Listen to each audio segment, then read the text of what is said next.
ভাবতেছি যে জান্নাতে যাওয়ার শর্টকাট উপায় কি। কারণ আমি তো পাপী মানুষ, খুব বেশি মুমিন হইতে পারি নাই, চেষ্টা করি সত্য কথাগুলো বলার যতটুকু পারি।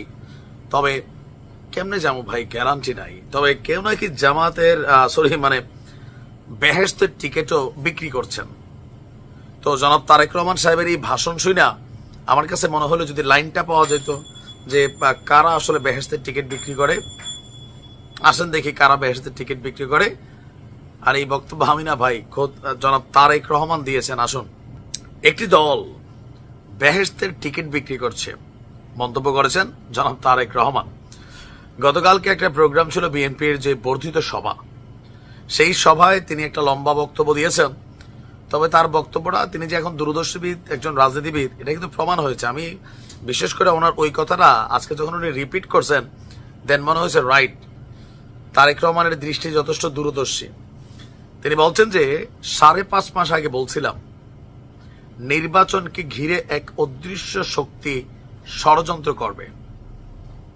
আজকে ছাত্রদের রাজনৈতিক দল বলেন, আরো বিভিন্ন সার্কামস্টেন্সেস বলেন, এগুলো কিন্তু আসছে। তখন মানুষ কল্পনা করে নাই ছাত্ররা রাজনৈতিক দল নিয়ে আসবে, অথবা মানুষ এটাকে এইভাবে সাপোর্টও করবে। যতটুকু তারা পাইছে এটা কিন্তু ভাবে নাই। সবাই ভাবছে বিএনপি ক্ষমতায় চলে যাবে, অথবা জামাত তারা নির্বাচন লড়াই করবে হাড্ডাহাড্ডি, এরকম কিছুই হবে।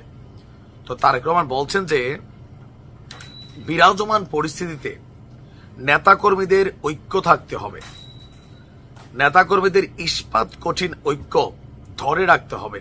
ইভেন তার বক্তব্য যে 5.5 মাস আগে যে অদৃশ্য শক্তি নিয়ে আমি সতর্ক করেছিলাম, আজ 5.5 মাস পর সেই অদৃশ্য শক্তির অনেক কর্মকাণ্ডই দৃশ্যমান হচ্ছে।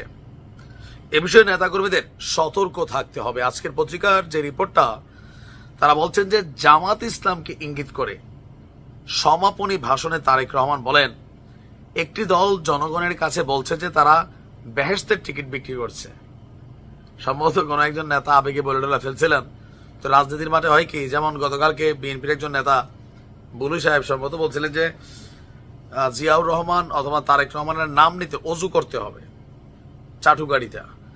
তো তারেক রহমান আবার এটা নিয়ে স্পষ্ট বার্তা দিয়েছেন যে এই ধরনের চাটুকারিতামূলক বক্তব্য নেতাদেরকে নিয়ে দিতে খুব হিসাব নিকাশ করে দিতে হবে, নয়তো মানুষের কাছে গ্রহণযোগ্যতা নষ্ট হয়ে যাবে। বুঝতে পারছি। তো এখন তিনি বলছেন যে বিএনপির একটি দল, আমরা বলছি এটা জামাত, গণমাধ্যমে লিখছে জামাত, তারা বেহেশতের টিকিট বিক্রি করছে। এই বিষয়ে সতর্ক থাকতে হবে। মিথ্যা দিয়া যে দলটা শুরু, তারা অনেক কিছুই করতে পারে, দৃশ্যমান হোক অথবা অদৃশ্য, ওটাকে মোকাবেলা করতে হবে। আর নেতাকর্মীদের করণীয় কি ঠিক করবে।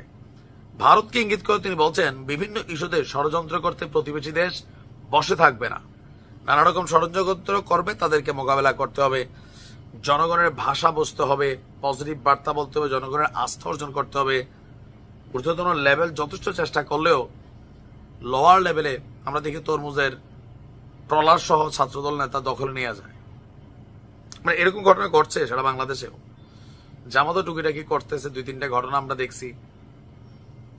কারণ আসলে কি জামাত বেহেশতের টিকিট বিক্রি করে? আমি তো জানতাম চরমোনাই করে। তবে তারেক রহমান যেহেতু বলছেন, নিশ্চয় তিনি কোন রকম রেফারেন্স এর কথাটা বলেন নাই। দেখা যাক কি হয়। নাকি যাবেন নাকি?